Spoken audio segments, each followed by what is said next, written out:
presentarles nuestro proyecto final de la materia de transferencia de masa, que se trata de la determinación de coeficientes convectivos en la humidificación del aire. Nosotros somos Alicia Rodríguez, Jessica Herrera y Israel Rosales. Como podemos ver en el esquema, el flux es perpendicular al espejo de agua. El agua está a un 100% de humedad relativa y el aire en un principio está alrededor del 35% según las lecturas del higrómetro. Esta diferencia de concentración de agua en el aire causa la transferencia de masa desde la fase líquida hacia la fase gas. El flux inicial va disminuyendo conforme pasa el tiempo, por lo que cada vez tardará más en aumentar la humedad del aire.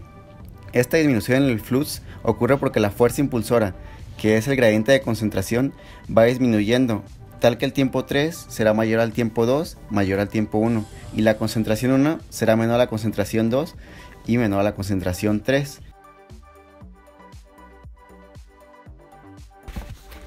Los materiales a utilizar en este experimento son un recipiente de vidrio cilíndrico de área transversal constante, malla metálica fina, tapa metálica, agua, cinta negra, hilo, deshumidificador de cloruro de calcio o también conocido como agente secante, secador o soplador de aire, higrómetro, un cronómetro y un tubo para hacer una columna empacada, así como algodón. Previo al experimento se tomaron las medidas del recipiente. El diámetro se midió utilizando un hilo para medir el perímetro, y despejando la fórmula del perímetro es igual a pi por diámetro, se obtuvo un diámetro igual a 11.7 centímetros. Posteriormente, se midió la altura para calcular el volumen del recipiente, obteniéndose un volumen total de 1.645 litros. Se colocó la malla milimétrica que será utilizada para sostener el higrómetro con ayuda del hilo y la cinta adhesiva negra.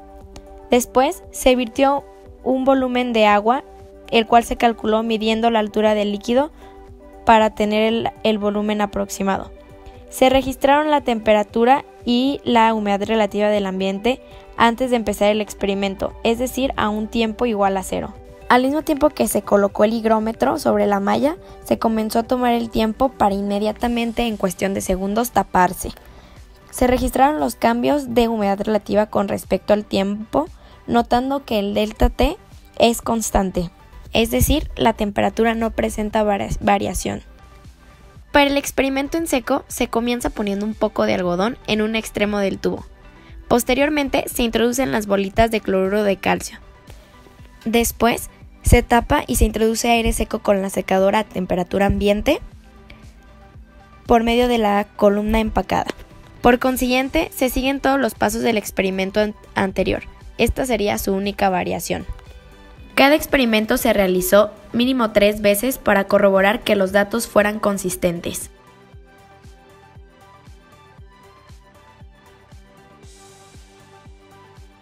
se realiza un balance de masa que es igual, la acumulación de la fase gas es igual al gasto de agua en la evaporación.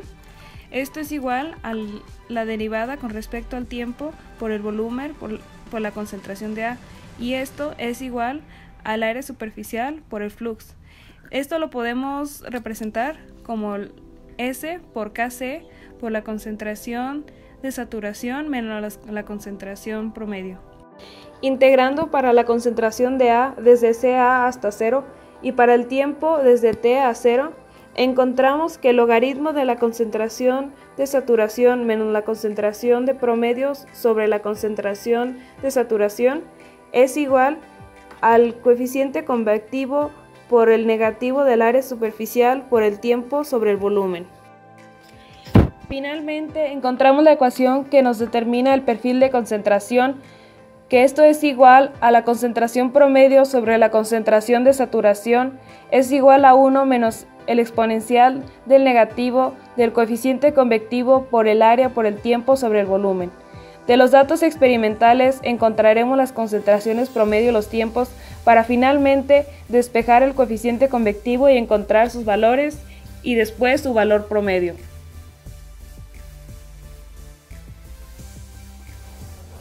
A partir de los datos obtenidos en la experimentación, se calculó la presión parcial del vapor para cada porcentaje de humedad en el aire y a la temperatura en la que se encontraba el sistema. Se encontró la fracción mol y de esto su concentración. Finalmente, se obtuvo el coeficiente convectivo, que era el valor a encontrar en el experimento. Cuando el tiempo era 0 y cuando la humedad estaba al 100%, pudimos ver que no existía valor para Kc en estas condiciones, ya que al principio del experimento aún no comenzaba la transferencia de masa y al llegar al 100% de humedad relativa, el aire estaba saturado y cesaba la transferencia. De igual forma, al calcular el flux, vimos cómo al 100% de humedad el valor era despreciable y se puede tomar como que el flux es 0 al final del experimento. El comportamiento de la humedad, la concentración y el flux contra el tiempo no es lineal, por lo que se hizo uso de la herramienta de Excel y del programa Logger Pro para realizar una regresión no lineal que describiera el gráfico. En su mayoría se utilizaron regresiones polinomiales de grado cuarto o quinto y en otros casos se utilizó una regresión logarítmica para obtener la menor varianza posible. Esto depende de la exactitud de los datos, las condiciones a las que fueron realizadas el experimento y demás variables.